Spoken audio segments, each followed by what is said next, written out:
PlayStation was home to many incredible action RPGs, from the likes of Legend of Mana to Alundra, but one that doesn't get the love it deserves has to be Brave Proof. You take up the role of Aris, a young swordsman who's a member of a peaceful mountain tribe whose goal is to locate an ancient treasure known as the Dark Crystal, which is said to be able to bring peace to the world. All of the action takes place from a top-down view, and for anyone familiar with the early Zelda games, you'll likely know exactly what to expect, but Brave Proof puts a much bigger emphasis on its RPG elements. As you defeat one of the many different enemies throughout the world, you'll gain a small amount of experience points that contribute to your overall level and strength as you move forward. But what really sets the game apart from others of its kind though is the sheer amount of options when it comes to combat. At its most basic, you've got a simple 3-hit combo with your sword, but as you progress throughout the game, you'll come to learn new attacks and abilities that add different elements into the mix, such as fire, lightning and water, as well as spinning attacks that can all be freely linked together to form your own unique combos. Apart from this, you'll also be able to find a whole string of useful items like bombs, arrows, herbs, as well as several types of equipment upgrades that can strengthen your defense for some of the more challenging fights you'll find yourself getting into throughout the course of the game. As with many other action RPGs, puzzles also manage to play a huge part in the overall adventure and do a really good job of breaking up the action as you explore each and every dungeon that the game has to offer. So if you've run out of RPGs to play on the PlayStation and are looking for something new to give a go, Brave Proof is a great choice.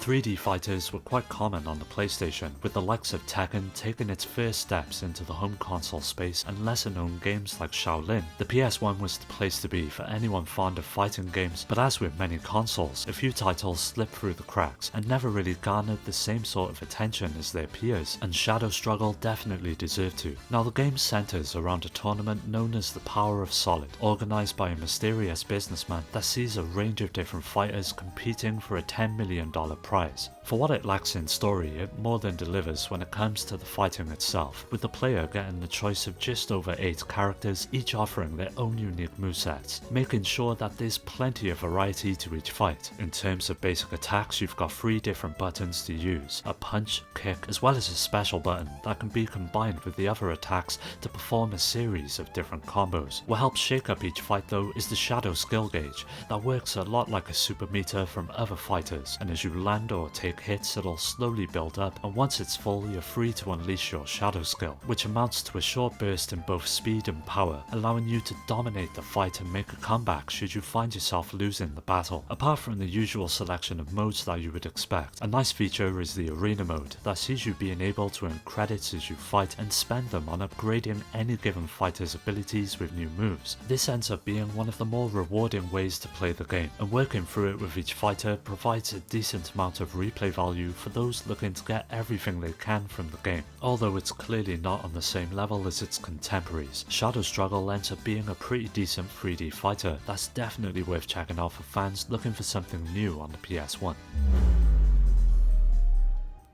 Loaded is one of the most chaotic and gruesome shoot-em-ups you'll find on the PlayStation, and it presents itself as a top-down twin-stick style shooter that takes place in a dystopian world, which doubles as a prison planet and sees 6 insane anti-heroes breaking out of their cells, with nothing but the goal of complete chaos in their sights. For anyone who is fond of the likes of Smash TV or Gauntlet, Loaded ends up feeling like a love letter, but with a distinctly violent edge that gives you the choice of the 6 inmates to choose from, who each drastically differ from each other. They each get their own unique weapons and traits that play to many different playstyles, allowing you to choose one that fits best. From a focus on machine guns to plasma rifles or electric, there's a decent amount of differences between the characters that play out across each of the game's levels. Now in terms of control, you've got one stick or the D-pad which moves the character, whilst the face buttons fire in any direction, allowing you to cover yourself in full and retaliate in 360-degree shooting. It ends up being incredibly fast-paced and unforgiving, as waves of enemies ranging from prison guards to grotesque monsters keep you on your toes. And to help mix up the action, each of the levels is packed with secrets, power-ups like extra ammo or invincibility, and puzzles that encourage exploration, despite the amount of enemies on screen. Now there's no getting around that the difficulty curve is quite steep, and you'll no doubt find yourself with a few game overs before you finally hit your stride, but sticking with the game is well worth it, as the game ends up being an absolute blast, and it even includes a 2 player mode where it's truly at its best. In the end, Loaded is a visceral and action-packed shooter with plenty of personality that helps it firmly set out a path of its own when compared to the games that have clearly inspired it, so if you can find it for cheap, definitely pick it up. As a longtime fan of SRPGs, diving into Langrisser IV on the PlayStation felt like a really familiar experience, and for anyone who's at all fond of the genre or the series as a whole, you'll find plenty here to love. Although this 4th entry never got its chance to release outside of Japan, thanks to the tireless work of the community, it's now fully translated for non-Japanese players to enjoy, and it transports you to the continent of Elsalia, where the legendary sword Langrisser has once again stirred up a war. You take up the fight as a young warrior known as Landius as you battle the political forces of the land, and what starts out as a pretty straightforward tale soon gives way to a much grander story filled with betrayal and the ambition for power. This is easily one of the game's biggest assets, which really helps it stand above similar experiences that you'll find on the PlayStation, and thankfully the gameplay matches it. At its core, Langrisser IV is a tactical RPG that blends the best elements of Fire Emblem and Shining Force while carving out its own identity. This is mainly with something known as the judgment system, which dictates the turn order of each fight based on a unit's stats and actions, with the game implementing a sort of rock paper scissors approach to each fight. Each unit is either weak or effective against each other, and for example, your spearmen will make short work of cavalry, whereas your archers will take out flying enemies in a flash. Understanding these differences early on is the key to becoming successful throughout the campaign, and with it clocking in at just over 20 hours, with that climbing to 50 should you want to tackle some of its side content, there is plenty to keep you busy.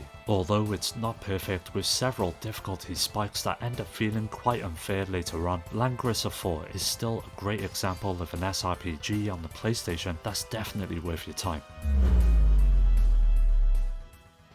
When it came to the PlayStation, it had no shortage of great shoot-em-ups, with it receiving a healthy dose of different games such as R-Type, Ironhander and Gradius to name a few, but one that often gets overlooked is one known as Gakioh, and like many of its kind, it would be first introduced in the arcades and later find a home on the PlayStation as well as the Sega Saturn. Now in all fairness, the Saturn version is arguably the better out of the two in terms of performance, but the PlayStation release is still a worthwhile option, and as you would expect with most in the genre, there's not much in terms of story, with it basically boiling down to you being a pilot and having to save the world from an invading alien race. It's clearly nothing that hasn't been done before, but where it stands out is with its gameplay that sees you jumping into a ship and taking on a variety of different modes as you tackle wave after wave of enemies and are confronted by a boss at the end of each stage. It's all pretty standard stuff that no fan of the genre wouldn't have seen before, but what I really enjoyed with Gakioh was its weapon system. You start out with a simple shot which can be augmented by collecting different power-ups that give you the ability to shoot missiles, lightning and something known as a Vulcan cannon shot. As you would guess, each of these weapons has its own specific use against different enemies and situations, with the missiles homing in on any of the incoming ships, the Vulcan shot offering a one-hit kill, and the lightning being perfect for large groups as it spreads from one enemy to the next in its vicinity. As I mentioned earlier though, the performance can be a bit of an issue, with several bouts of slowdown once the action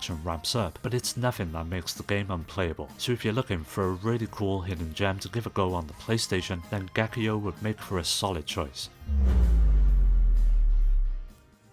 Asencia is possibly the most obscure RPG I've ever come across, and after it was suggested by one of you to give it a go, I was really blown away by how differently it handles the otherwise predictable take on turn-based RPGs that felt like something fresh and innovative even all of these years later. The game throws you into a grim and dark medieval world that finds itself on the brink of ruin, and while the story isn't as intricate or well told as others on the system, its gameplay is what really steals the show. What sets it apart is its focus on procedurally generated maps that present new environments to explore each and every time you boot up the game, with it switching between two distinct styles of play. You've got the town sections that see you talking to one of many different NPCs or taking on missions from a first-person view, whereas the action pans out during the dungeons in third person, but what makes it a bit different from the norm is the way in which you travel through them. Your party will constantly travel forward, but as soon as they come into contact with a fork in the road, you get to choose the direction you would like them to take. take, making exploring one of the more exciting aspects of the game, as you never really know what's around each corner. It could be a treasure chest holding a piece of equipment, or a group of enemies waiting to ambush you, and this is where the combat system comes into play. As I mentioned, it's a turn-based system which plays out pretty straightforward, allowing you to choose from a range of different attacks and actions for your party to carry out. Each of these members are assigned a specific class, such as warriors or mages, but positioning really matters, as certain attacks affect specific rows or areas, so it's a really good idea to take your time as you try to dismantle the enemy. With its bite-sized missions and its huge amount of replayability, Asencia is something any RPG fan shouldn't miss.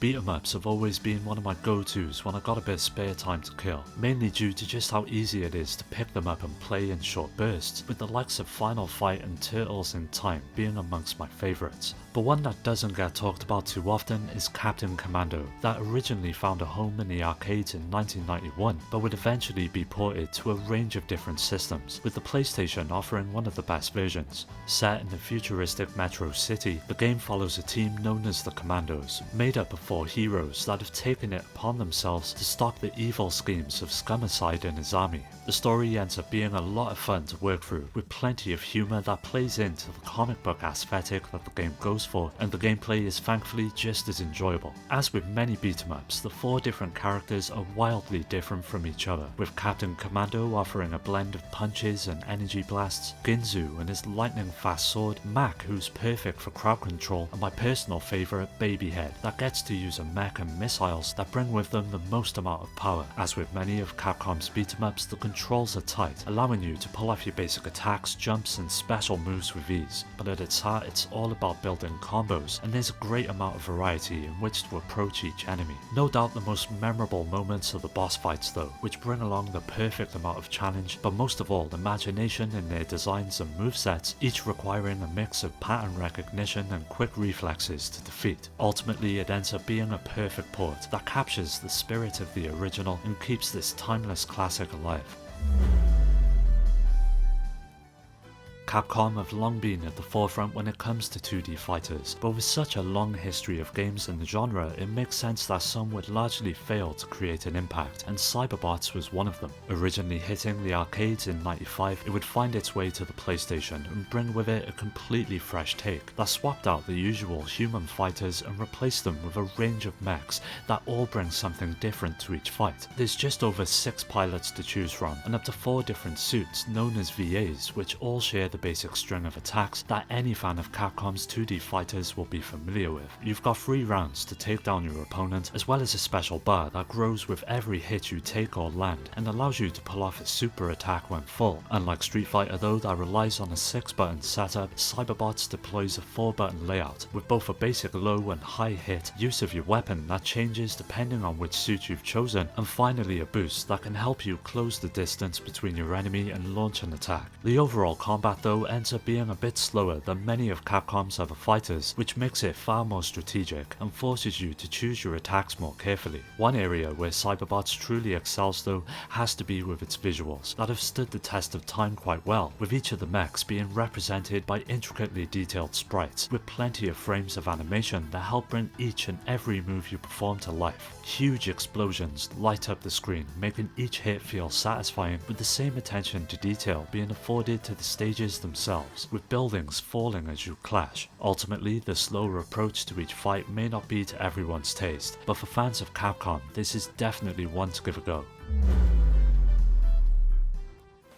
There were plenty of enjoyable beat-em-ups that released for the PlayStation, but apart from the more well-known titles like Fighting Force and Crisis Beat, a few lesser-known games were just as good but never got their time to shine. One of them is Gear Fighter Dendo, which is based on an anime of the same name and puts you into the role of a pilot of a mech as you're tasked with cleaning up the streets and ridding the city of an evil force that's set on taking it for themselves. As with most of its kind, you've got plenty of ways to deal with the nigh on endless stream of enemies that flow throughout each level, with the main one being a series of basic punches and kicks that form the foundation of the pretty extensive combo system. You've got a few more options apart from your standard punch and kick though, with you being able to shoot out projectiles as well as perform a powerful charge move that can clear entire screens of enemies, with you also having the ability to jump and dash, allowing you to evade incoming hits or fire with the correct timing. As you progress, you'll slowly begin to unlock new weapons and upgrades for your mech, which allow you to customize it to your liking and focus on a style of play that suits your approach. But one of the game's most intriguing aspects though is that it's not only a side-scrolling beat-em-up but also a 3D fighter, and in between stages it transforms the game into what can best be compared to the likes of Virtua Fighter, where you take on other powerful mechs with their own distinct movesets and style. The gameplay in these moments is somewhat simple and doesn't rely on landing combos like it does in the 2D segments, but instead presents each fight as something that requires a huge focus on timing and your position, instead of just frantically hitting the attack button in the hopes of winning. This shift between 2D and 3D really helps the game remain engaging throughout its runtime, and while it may not be one of the most complex of its kind, Gear Fighter Dendo ends up being an essential game for any fan of the series to play.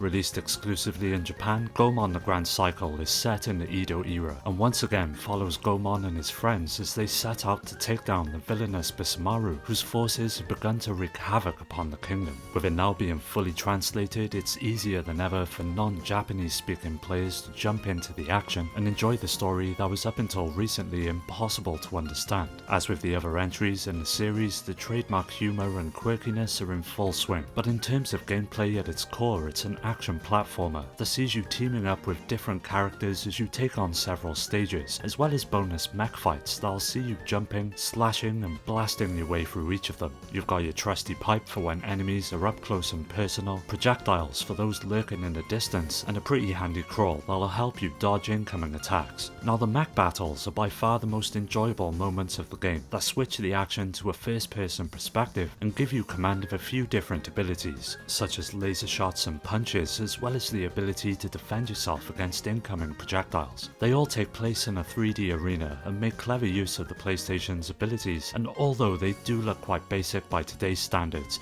they still manage to convey a real sense of grit and provide a welcome break from the usual side-scrolling levels. For the last Goemon game to hit the PS1, it was a competent platformer that brings together all of the aspects that make the series so beloved, with its distinct Japanese humour and sense of style that fans of the franchise will know and love. So if you're looking for something a bit different, Goemon the Grand Cycle is just the ticket. Well, that's another video in the bag. Keep an eye out for part 2 as that will be coming up soon, so don't forget to subscribe and hit that bell to get notified about new videos. You can follow me on all of the socials, which are linked below to stay up to date, and also join my growing community on Discord to meet many like-minded gamers to continue the conversation with. I'd like to give a special shout out to my Patreon supporters: Rhino, Skilljim, Shuden, Richard, Affinium Mind, Amy, Daniel, Dio, Omar, Strider, Pierre, Carl, Awesome Jacket Dude, Maximus, Scott, Alfred, Terry, Ryan, Alex, GameCube Galaxy, Curse Salaryman, Fake and Paddy J for their continued support that helps make these videos possible. If you're interested in joining my Discord or supporting the channel through Patreon, you'll find all of these links down below. As always, thanks for taking the time to watch the video. I'll catch you next time.